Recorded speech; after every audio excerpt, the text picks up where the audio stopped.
Hello folks, my name is Rob Gibson and I'm the owner of Cherry City WoodWorks. We're based in Salem, Oregon, the Cherry City. And this is basically just an introduction video for my YouTube channel and also kind of a personal video log to track my progress as a professional woodworker. I have been involved in craftsmanship of some type or another my entire adult life. For anything from custom cabinetry to spending over a decade making highway signs, and then things I do on the side in my own personal time. I began woodworking with my father and grandfather at a very young age, but haven't always had a place to do it myself. So about a year and a half ago, I began clearing the area in my backyard to create my own workshop so I could begin doing this on a regular basis. Now it's small, and it comes with a set of challenges working in such a small space. And we're going to go over those in a minute. One thing I want to do in this series is to show you the changes I'm making to the shop to make it more user-friendly for such a small working area. My second video will be the very first thing that we make to make this space more functional. That being said, I've done a lot of work in the shop in the past year or so that I've actually had electricity and have the ability to actually work here.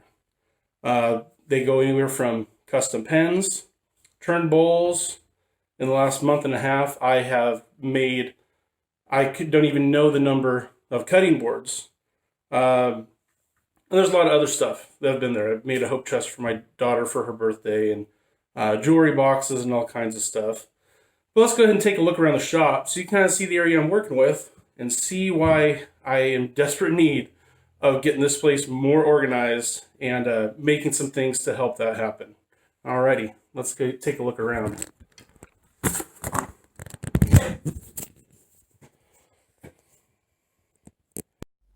Okay, start right here at the heart of the place, the table saw. Spend a lot of time here, and it's currently my video recording tripod, I guess you would say, along with a little old router table. This has soon become a thing of the past. It doesn't work well. I have to clamp it down. It's a rather weak router that's in there, and I hate it. However, I've got this nice big open wing in my table saw, along with this section that's removable. And I have the stuff on the way to me right now, a nice Craig router lift and a donor router. This is going to become my router table in the wing of my table saw. So I have two nice tools in the square footage of one. Here's a cross-cut sled, and here's two tools that have been getting a lot of work lately. My rigid oscillating spindle and belt sander, and my DeWalt thickness planer. These two get a lot of work, but they take up a lot of space. Now most of the time to use them, I gotta pull out these little sawhorses and a couple chunks of 2x4s and set them up right here in the middle of my very small and limited square footage floor space. The sander's not so bad, it's fairly light. That planer weighs 92 pounds and it sits on the floor. And I might not be old, but I'm not getting any younger, and I'm just flat tired of lifting it up and down. So my second video will be my first project video, and we're going to address taking care of both of these things. Right here we have the materials for that project, and they're doing a wonderful job of hiding a whole bunch of clutter. So let's go on to wood storage, I guess you'll call it. This is just a chunk of wall where I stack up a bunch of wood because I don't really have a good storage solution. This is my smaller piece storage. We got some really nice pieces of black walnut, a really stunning piece of quilted maple. I think that's going to become cutting boards. You can't tell what the grain looks like in this video, but I can tell you it's going to be fantastic. Here's some more wood storage. All black walnut for cutting boards, more black walnut for cutting boards, a nice big thick maple slab that has a ton of curly grain and some really neat features that'll make that a really nice cutting board. And here's some of my bigger lumber storage.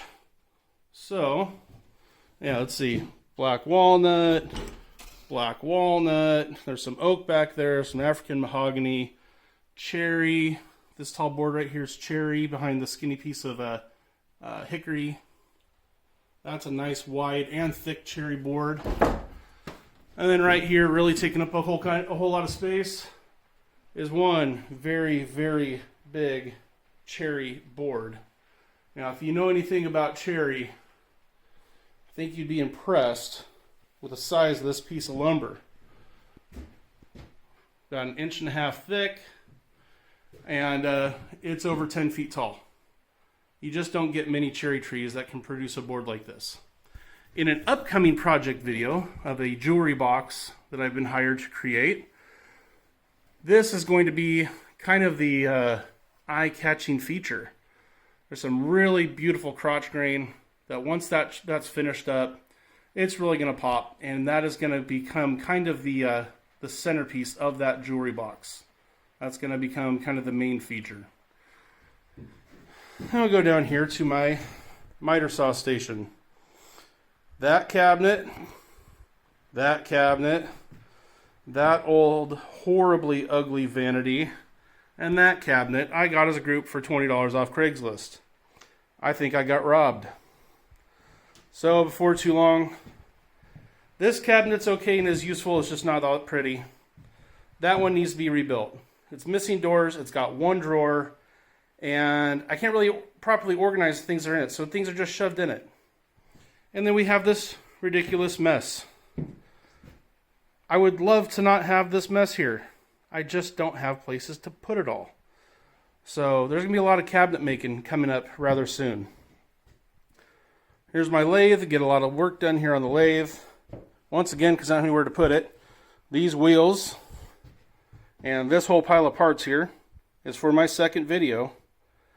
And then just some of the basic stuff I need for the lathe work I do. These are some nice bowl blanks. This is a piece of spalted tamarind that was going to become a pepper mill until I started turning around and found just ridiculous amounts of termite damage. So that's probably going to get cut to smaller pieces. I'm not sure what's going to happen with that. This is going to be a nice platter. This is a really great piece of spalted maple.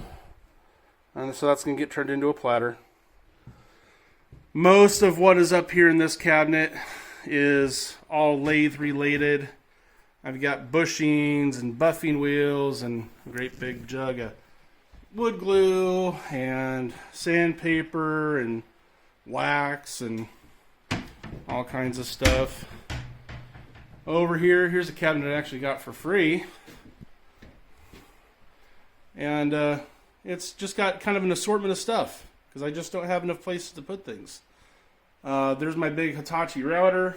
I got that fixed base for it, and with fixed base it works wonderful.